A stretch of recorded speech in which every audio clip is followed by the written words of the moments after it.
Mul on teieni tuua ülisalajast kulisside tagust eksklusiivset infot, mis alles homme uudistesse jõuab. Nimelt käesoleva aasta suvel Eestisse uut presidenti määrama ei hakata.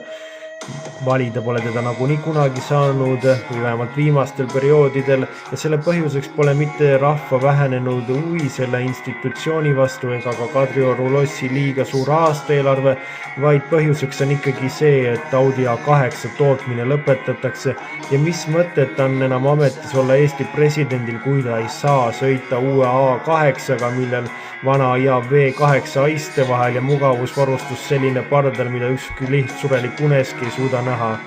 Tere tulemast taas kord kaasa oma naisvuksu proovisõidu saatele. Aga veel on sul võimalik tunda ennast nii nagu Eesti president, kui sul peaks mingil kummalisel kombel olema kapitali A8 ostmiseks. Anda jätkuvalt müügil tema 4. põlvkond nägi ilmavalgus 2017. aasta lõpul, mudeli uuendus elas üle 2022. aastal ja tol hetkel said endale uuema iluvere, uuemad LED-esituled, LED-tagatuled, OLED lahendusega, 4 ehtsat väljalasketoru on tal olemas. Ma mäletan, kui 2018 ta turule tuli, nägi ta välja tohutult uudne, tema digitaalsed puuteekraanid nägid välja nagu tohutu kosmoseajastu. Nüüd 8 aastat hiljem näeb ta tõesti välja selline vanakooli auto juba ja pisut ajale jalgu jäänud ja uut mudeli põlvkonda ta ilmselt ei saa, aga kõik unustavad üldse selle A8 ära, kui kuulevad, et Audi toob turule veel suurema maasturi, millel nimeks Q9. Igatahes sellel Audi A8 on tagaistujatel muidugi ohtralt jala- ja pearuumi eraldi kliimapaneeliga, aknakardinatega, istmete soojendusega, massaažiga elektriliselt reguleeritatavana, kuigi keskmisel reisil võib olla siiski mugav suure kardaani tunneli tõttu.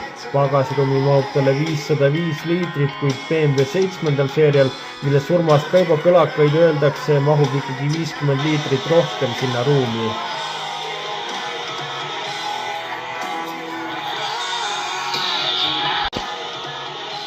Interjöör on tohutult luksuslik, seal on olemas 8-tolline digitaalne näidikupaneel ja 10,5-tolline multimeediasüsteem, mis on küll vägagi selge graafikaga, paljude võimalustega, kuid muidugi natukene iganenud ja see kliimapaneel on ka natukene raskesti kasutatav.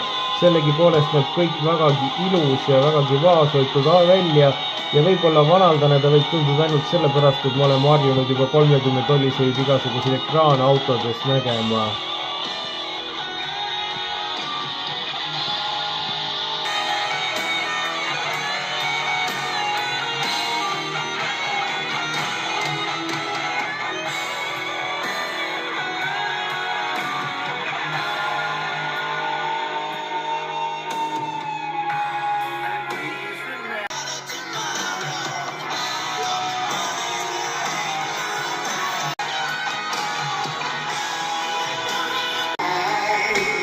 Nelikroolimine, adaptiivvedrustus, mis juba teekatel kühmu nähes võtab õige asendi sisse ja 18–21-tollised valuvälised on hüved, millest A8 puhul saab koheselt osaks saada.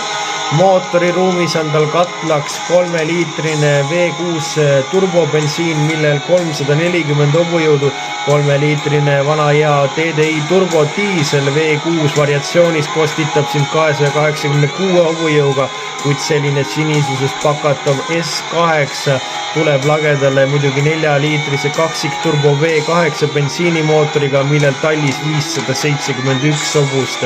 Ühendatakse ta alati 8-käigulise klassikalise automaatkäigukastiga ja veoskeemiks on alati pidev quattro nelikvedu. Hinnad algavad tal 96 000 eurost, kuid selline S8 maksab 147 000 eurot, mis on aga 7. seeria allhind.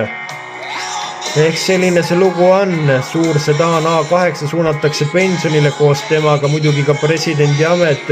Lexus LS on ka peatselt surnud, väikse adrenaliinisüsti ta veel mõnele turule sai. Räägitakse ka juttu, et 7. seerial ei ole enam palju jäänud, kuid praegu ei usu neid keegi, kuid sellised jutud olid liikvel ka paar aastat tagasi A8 puhul ja siis ei uskunud neid ka keegi. Selline see elu on, suure sedaaniga ei oska me kahjuks enam midagi peale hakata, andke meile üks suurusest ja ülimõttetust ruumist pakatav maastur ja võib-olla me siis oskame taga midagigi natukene peale hakata, võib-olla me sõita ei oska, aga raha võime küll latti tuua. Aga kui sina oled ratsionaalse mõistusega inimene ja raha sul ka on, siis mine osta A8 kuni veel võimalik. Selline oli sellekordne naislik, selle proovisite, selline on Audi A8. Meie kohtume teiega juba nädala pärast seniks kohtumiseni ja liigel kõige turvaliselt.